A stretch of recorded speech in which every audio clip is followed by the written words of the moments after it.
इब्न सीना के बाद कई 100 साल तक विज्ञान और सोच विचार के क्षेत्र में बहुत कुछ नया हुआ। इसी दौर में बगदाद के रहने वाले साद इब्न मंसूर इब्न कमूना, जो यहूदी थे, ने भी इस माहौल में हिस्सा लिया।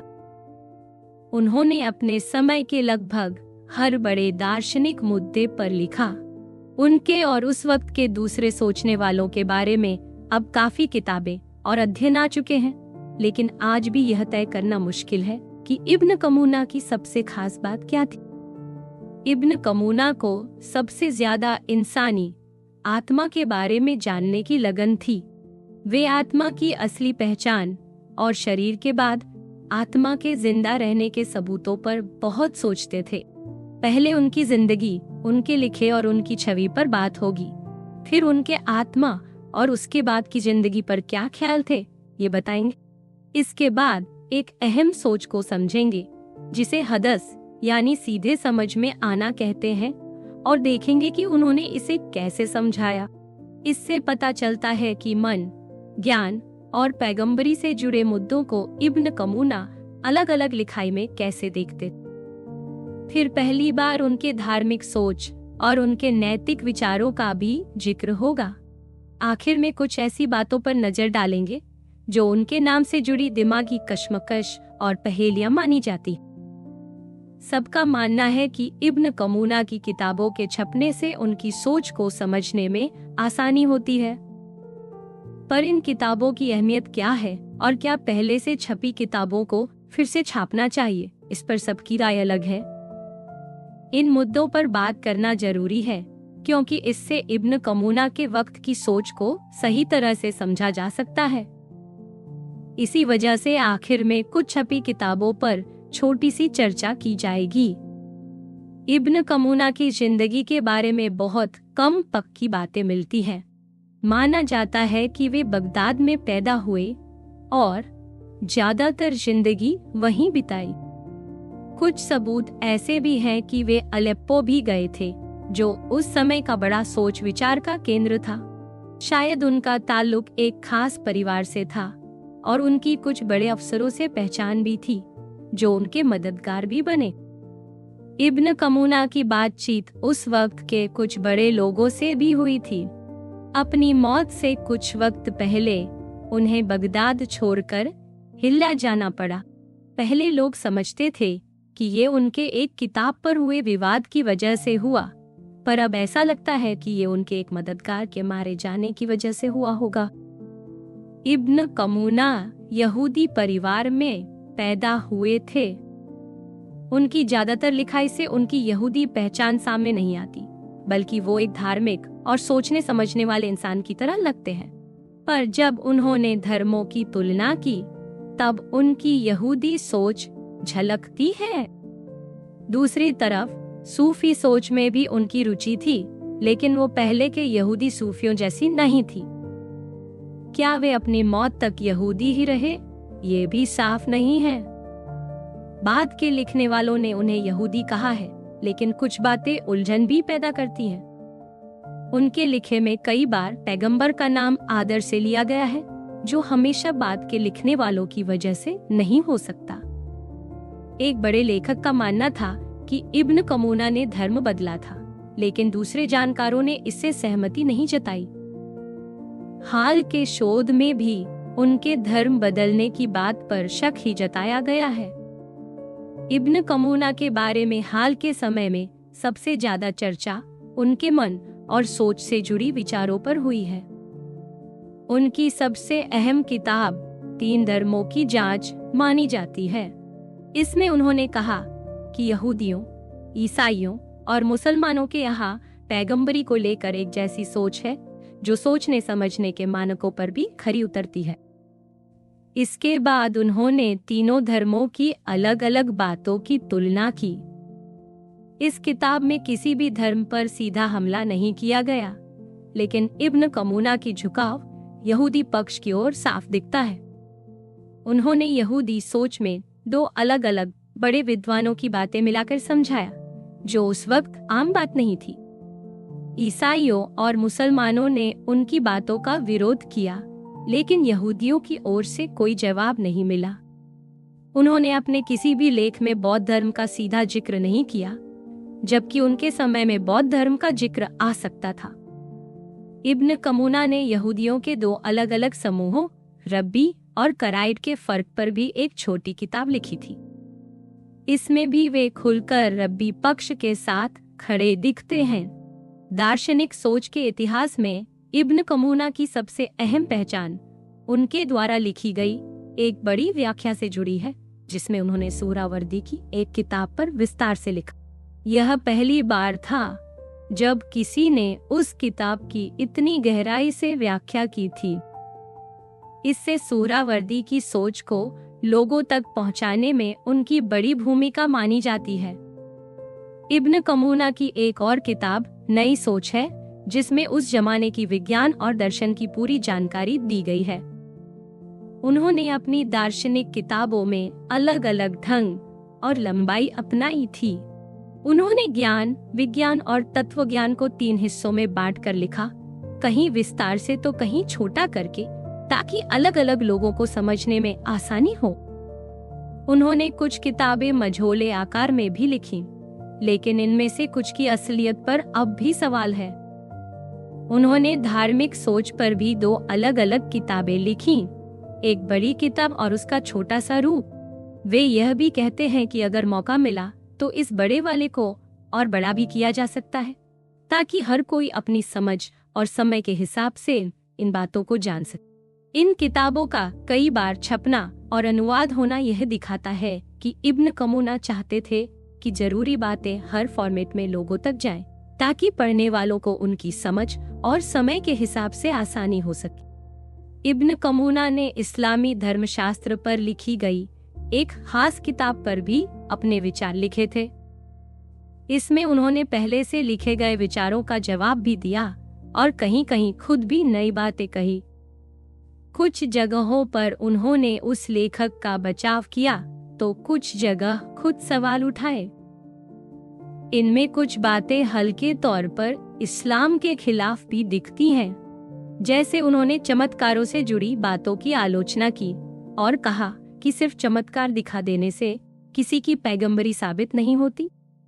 उन्होंने साफ साफ किसी पैगंबर का नाम नहीं लिया, लेकिन उनका इशारा मोहम्मद साहब की ओर था। इस तरह इब्न कमूना ने मोहम्मद साहब की पैगंबरी के सबूतों को नामंजूर किया। बाद में इब्न कमूना ने यहूदी और ईसाई धर्मों पर भी अपनी आलोचना रखी। ये सब बातें उन्होंने बहुत गहरे और अलग ढंग की भाषा में लिखी थीं, जो आम तौर पर दार्शनिक लेखों से अलग। इससे ये भी साफ होता है कि वे दोनों तरह की भाषा और सोच को अच्छे से जानते थे। इब्न कमूना से जुड़ी कुछ अनोखी पहेलियां भी आज तक चर्चा में हैं, जिन पर अब भी लोग सोचते हैं। उन्होंने कुछ छोटे लेख और खत भी छोड़े हैं। उनके कुछ मेडिकल से जुड़े हिस्से भी मिले हैं। इब्न कमूना की सोच और उनकी छवि पर भी आजकल चर्चा होती है। उनके मन और आत्मा पर किए काम ने बहुत लोगों का ध्यान खींचा। उनकी सबसे बड़ी पहचान उनकी 3 धर्मों की जांच वाली किताब रही, जिसमें उन्होंने तीनों बड़े धर्मों की तुलना की और निष्पक्षता से लिखा। उनके काम ने सूहरावर्दी की सोच को आगे बढ़ाने में भी बड़ी भूमिका निभाई। फिर भी आज तक ये साफ नहीं हो सका कि सूहरावर्दी की सोच को उन्होंने किस तरह ने उनकी दार्शनिक सोच उसी परंपरा को आगे बढ़ाती है जिसमें अविसेना का नाम आता है। हालांकि उन्होंने कुछ जगहों पर अविसेना की आलोचना करने वालों की बातें भी मानी है। उनकी धार्मिक सोच में गहरी आस्था झलकती है, जिसमें यहूदी, इस्लामी और आम दार्शनिक बातें भी मिलती हैं। आत्मा का विज्ञान इब्न कमूना की हर बड़ी दार्शनिक किताब में खास जगह रखता है। उन्होंने 3 अलग अलग किताबें लिखी, जिनमें 2 का मकसद आत्मा के हमेशा रहने का सबूत देना था। तीसरी किताब में उन्होंने ये बात गलत साबित की कि आत्मा सिर्फ शरीर का मेल है या शरीर के साथ ही बनती है। आत्मा पर उनकी खास दिलचस्पी के पीछे वजह यही है कि वे अविसेना की परंपरा से जुड़े हुए थे। अविसेना मानते थे कि इंसान का खुद को महसूस करना सबसे पक्का और सच्चा ज्ञान है। अरबी में नफ्स शब्द का मतलब आत्मा और खुद दोनों होता है और इसी वजह से अविसेना ने अपने लेखों में इसे बहुत सटीकता से इस्तेमाल किया। उनकी सोच उस समय के बाकी दार्शनिकों से अलग थी। अविसेना ने अपनी पूरी जिंदगी मन, ज्ञान और आत्मा से जुड़े सवालों पर सोचते हुए गुजार दी, लेकिन उन्हें पूरी तरह संतोषजनक जवाब कभी नहीं मिला। यही उलझन बाद में आने वाले दार्शनिकों की सोच में भी दिखती है। इब्न कमूना ने आत्मा को लेकर वही सोच अपनाई जो अविसेना ने बताई थी। वे मानते थे कि आत्मा का असली मतलब इंसान का खुद को जानना है। जैसे जब कोई कहता है मैंने ऐसा किया, तो वह आत्मा की पहचान है। उन्होंने अपने एक लेख की शुरुआत में भी यही बात लिखी थी। वे कहते हैं कि आत्मा के बारे में सब कुछ विस्तार से बताना बहुत लंबा हो जाएगा, इसलिए वे चाहते हैं कि लोग पहले से लिखी किताबें पढ़ लें। उनके लिए सबसे जरूरी बात ये थी कि आत्मा वही है जिसे हर कोई मैं कहता है, जैसे मैंने देखा, मैंने किया। लेकिन इब्न कमूना ने आत्मा के पहले से मौजूद होने को लेकर अविसेना से अलग राय रखी। अविसेना मानते थे कि आत्मा इंसान के जन्म से पहले नहीं होती, पर इब्न कमूना कहते हैं कि आत्मा का पहले से होना और उसका शरीर से अलग होना जरूरी है, तभी शरीर के बाद भी आत्मा के जिंदा रहने का सबूत मिल सकता है। इब्न कमूना ने इस सोच को मजबूत करने के लिए बहुत कोशिश की। उन्होंने अविसेना की एक किताब में आए उल्टा आदमी वाले तजुर्बे को भी और साफ तरीके से समझाया। इब्न कमूना का मानना था कि आत्मा असल में बुद्धि है, जो जब किसी शरीर के साथ जुड़ती है तभी उसे आत्मा कहा जाता है। इब्न कमूना ने बहुत सारी दार्शनिक बातें लिखी। उन्होंने कभी सबको मिलाकर नई सोच की बात की, कभी दूसरों की सोच को विस्तार से समझाया, तो कभी किसी एक मुद्दे पर ही अपनी राय रखी। आमतौर पर उनके बारे में लिखा गया है कि उन्होंने कहां-कहां से कौन सी बात ली, लेकिन असल में वे हर बात पर अपनी अलग राय भी रखते थे। उनकी लिखाई पढ़ने वाला यह महसूस करता है कि वे हर सवाल को सोच समझकर अपने तरीके से जवाब देते थे। कभी कभी उनकी राय भी वक्त के साथ बदलती रही, जैसा कि कई बार किसी के लिए धर्म बदलना भी बहुत बड़ी बात मानी जाती है। उनकी लिखाई से ये साफ झलकता है कि वे हर बार अपनी बात और सोच के हिसाब से लिखते थे। जब वे किसी की किताब पर टिप्पणी करते थे, तब आलोचना भी करते थे, पर पूरी तरह खारिज नहीं करते थे। अपनी खुद की किताबों में वे खुलकर अपनी सोच रखते थे। अगर हम ध्यान से देखें तो इब्न कमूना के सोच में हदस यानी सीधी समझ या झट से समझ में आ जाना बहुत खास है। हदस को अक्सर इंट्यूशन कहा जाता है, लेकिन यहाँ इसका मतलब सिर्फ अंदाजा लगाना नहीं है, बल्कि ये एक अलग ही समझ है जो दिमागी सोच और पैगंबरी के बीच आती है। इब्न कमूना की कई किताबों में इसी बात को अलग अलग तरीके से समझाया गया है। कई बार किताब में हदस शब्द भले न लिखा हो, पर उसी सोच का जिक्र जरूर मिलता है। असल में हदस का मतलब ये है कि इंसान के दिमाग में कोई बात अचानक इतनी साफ हो जाए कि किसी और तरीके की जरूरत ही ना रहे। यह समझ अपने आप मिलती है और फिर इंसान को लगता है कि यही सच है। इब्न कमूना के बाद के बहुत सारे सोचने वालों ने भी हदस का इस्तेमाल किया और धीरे धीरे यह सोच इतनी फैल गई कि लोगों ने इसे तर्क और इल्हाम दोनों के बीच की चीज मान लिया। इसी वजह से बहुत लोगों ने हदस को लेकर अलकेमिया और ज्योतिष जैसी चीजों को भी सही ठहराया। हदस के दो खास काम बताए गए। पहला, हदस को पैगंबरी से जोड़ा गया है। इंसानों की दुनिया में अगर कोई चीज पैगंबरी जैसी है तो वो हदस है। दूसरा, हदस से कोई भी बड़ा वैज्ञानिक या सोच का काम भी होता है। यानी जब किसी को कोई बड़ी खोज करनी होती है या कोई नई बात समझ में आती है, तो उसमें भी हदस ही काम आती है। पैगंबर, वैज्ञानिक और ऐसे ही बड़े लोग किसी बात को अचानक ही पूरी तरह समझ जाते हैं जो उनके पहले किसी को नहीं पता थी। पुराने समय में लोग पैगंबरी को समझाने के लिए इंसानी मन के कामकाज से जोड़ा करते थे। जैसे जब कोई सपना सच हो जाए या कोई बिना वजह बहादुरी या रचनात्मकता दिखा दे तो उसे पैगंबरी के लक्षण मानते थे। ये बातें बाद में पैगंबर की पहचान और समाज में उनके रोल को समझने में काम आई। लेकिन इब्न कमूना ने पैगंबर की राजनीति से जुड़ी बातों को कम अहमियत दी और उनकी असली पहचान उनके खास दिमागी दर्जे यानी हदस से बताई। उनके हिसाब से पैगंबर का असली काम ये है कि वे सही सोच को आगे बढ़ाएं और लोगों को सही धार्मिक यकीन दें। वे पैगंबर को उन शासकों से अलग बताते हैं जो बिना किसी सच्ची सीख के समाज चलाते हैं। पैगंबर और आम इंसान का फर्क उनके मन की इसी खासियत से होता है जिसे इब्न कमूना हदस कहते हैं। वे मानते हैं कि जितना भी इंसान जानता है उसका असली जरिया हदस ही है। कोई सीधी समझ के जरिए कुछ जान लेता है या किसी ने पहले हदस से जो सीखा है उसे किसी और को सिखा देता है। यानी सारी जानकारी या तो सीधा हदस से आती है या किसी ऐसे से जो पहले हदस से सीख चुका है। कुछ लोग बिना किसी उस्ताद के भी दिमाग से सोच लेते हैं और उन्हें नई समझ मिल जाती है। इंसानों में समझने की ताकत अलग अलग होती है। कुछ लोग कभी सीधे नहीं समझ पाते तो कुछ लोग हर सवाल का जवाब झट से समझ जाते हैं। फर्क सिर्फ इतना है कि किसी को कोई बात जल्दी समझ में आ जाती है, किसी को देर लगती है।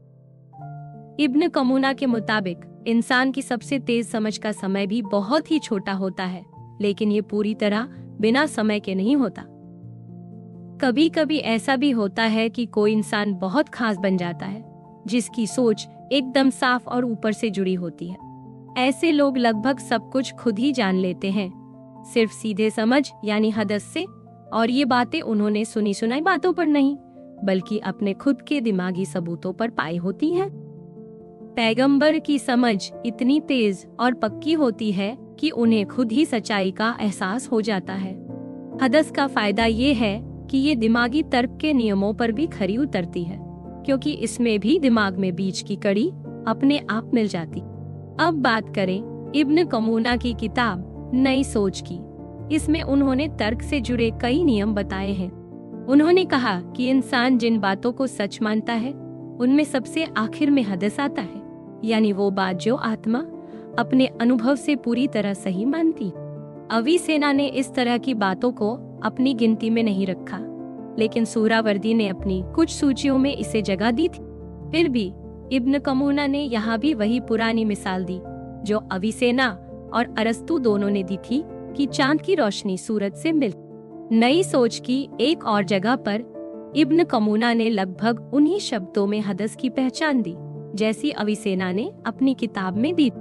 उन्होंने लिखा कि जब कोई इंसान किसी भी पहली समझ से आगे बढ़कर नई बातें जानता है तो या तो वो सोच विचार से जानता है या फिर हदस से। सोच विचार में दिमाग को कोशिश करनी पड़ती है, जबकि हदस में जवाब अचानक ही सामने आ जाता है बिना किसी मेहनत या कोशिश के। यहाँ फर्क सिर्फ इतना है कि सोच विचार में हलचल होती है और हदस में एकदम शांति रहती है। इब्न कमूना की इस किताब में हदस की मिसालें बार बार मिलती हैं। जैसे खगोल शास्त्र में हदस यह बताता है कि ग्रहों की चाल पूरी करने के लिए एक से ज्यादा गोल घेरों की जरूरत होती। जीव विज्ञान में हदस से पता चलता है कि जानवर बिना सोच के ही अपने काम करते हैं। तत्वज्ञान और मन के विज्ञान में हदस से ये पता चलता है कि बुद्धि आत्मा से ज्यादा ऊंची है और शरीर असली चीज नहीं है बल्कि किसी और गहरी चीज की परछाई।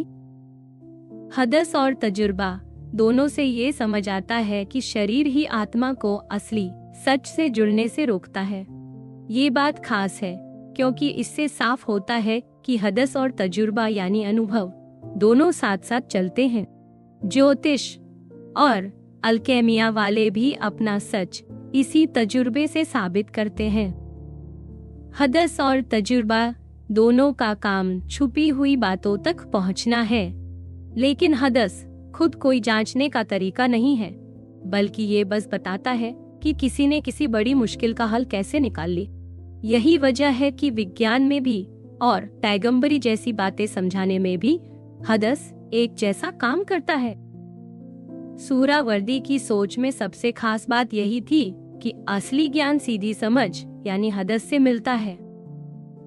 इसे अरबी में इशराक कहा गया है, यानी रोशनी की तरह अचानक दिमाग में आना। यही बात इब्न कमूना ने भी अपनी व्याख्या में बार बार कही है। वे बताते हैं कि कुछ लोग कभी भी सीधी समझ से नहीं जान पाते, जबकि कुछ लोगों की समझ इतनी तेज होती है कि वे बिना किसी उस्ताद के खुद ही लगभग हर सवाल का जवाब पा लेते हैं। ऐसे लोगों की आत्मा को पवित्र आत्मा कहा जाता है, जिसकी ताकत पैगंबर जैसी होती है। कई बार इब्न कमूना ने यह भी बताया कि विज्ञान की बहुत सी बातें या जो हमें अनसुलझी लगती हैं, उनके हल भी हदस से ही मिल सकते हैं।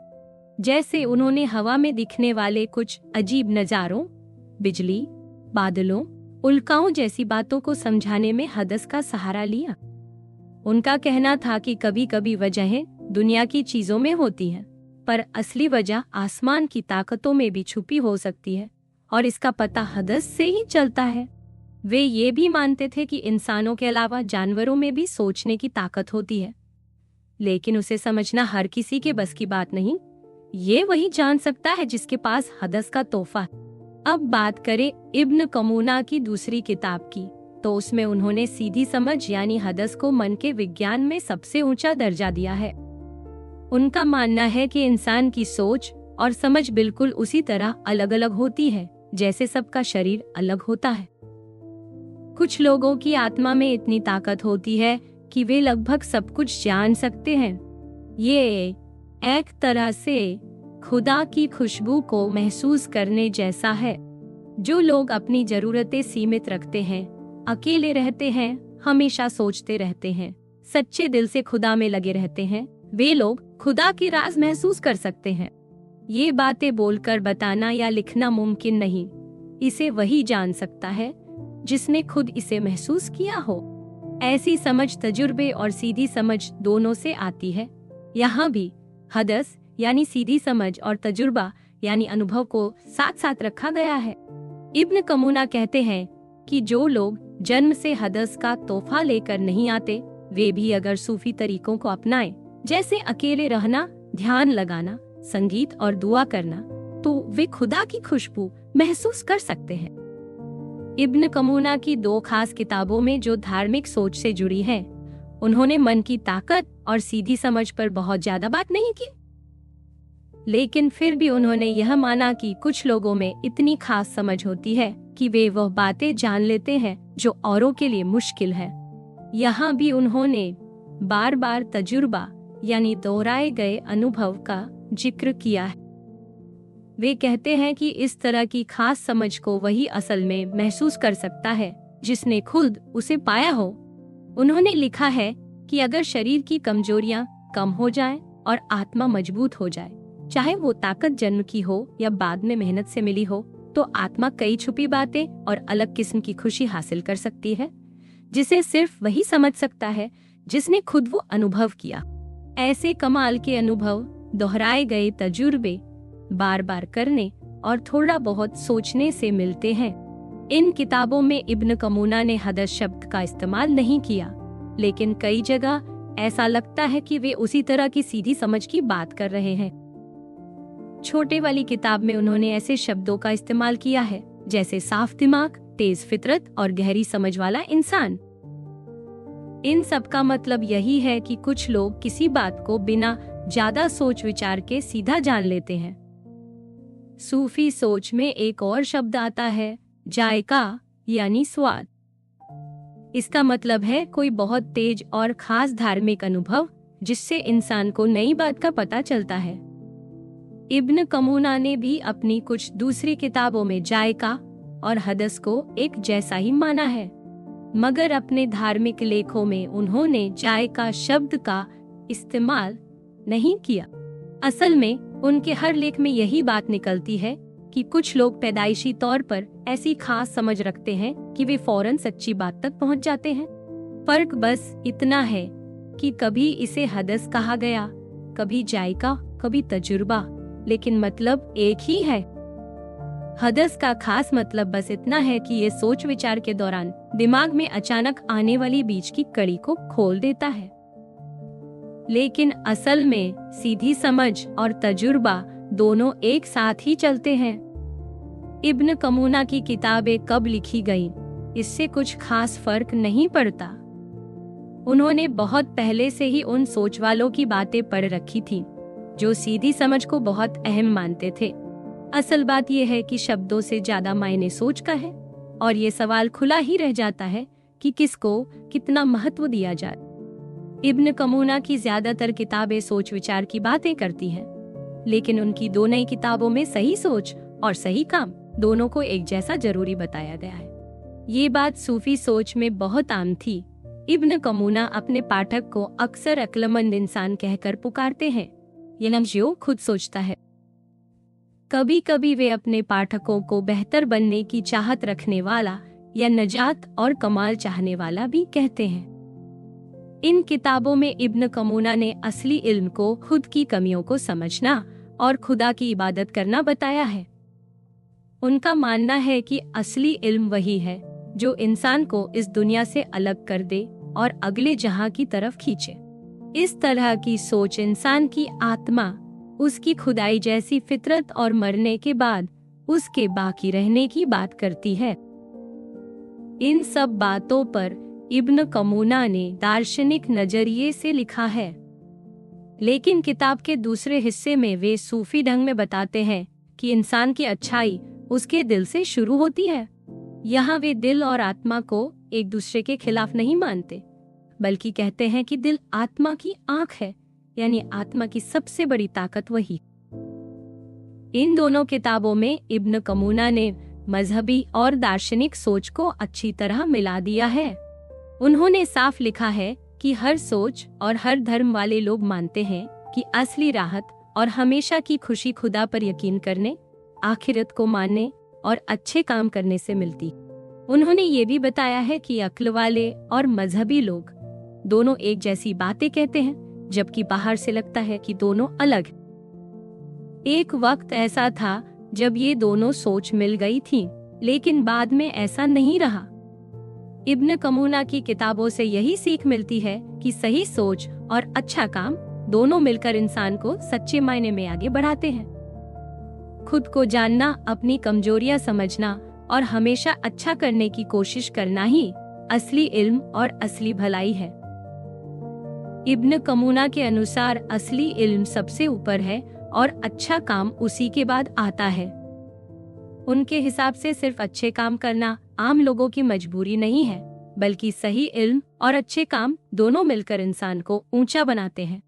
उन्होंने कहा कि जब इंसान अपने शरीर से अच्छे काम करता है तो उसकी रोशनी उसके दिल तक पहुंचती है, और जब दिल सच्चा इल्म हासिल करता है तो उसकी रोशनी शरीर तक जाती है। इसी वजह से इबादत और अच्छे कामों से आत्मा ऊंचाई तक पहुंचती है। इससे इंसान को फौरन और गहरा फायदा मिलता है, खासकर उसे जिसने सही समझ हासिल की हो। इब्न कमूना की एक किताब खास तौर से मुसलमान संरक्षक के नाम पर थी, इसलिए उसमें मुस्लिम सोच दिखती है, लेकिन गहराई से देखें तो उसमें कोई ऐसी बात नहीं है जो सिर्फ एक धर्म तक सीमित हो। इब्न कमूना की सोच उस सच्ची रूहानियत से भरी थी जो हर धर्म में मिलती है, चाहे वो मुसलमान हो, यहूदी हो, ईसाई हो या फिर कोई ऐसा इंसान जो सिर्फ एक खुदा को मानता हो। उन्होंने ऐसे भी उदाहरण दिए जो अलग अलग धर्मों में एक जैसी बातें बताती हैं। ये तय करना मुश्किल है कि उन्होंने यहूदी सोच और उस समय के नैतिक विचार कितने लिए, क्योंकि उस वक्त तक दोनों धर्मों की सोच आपस में काफी जुड़ गई।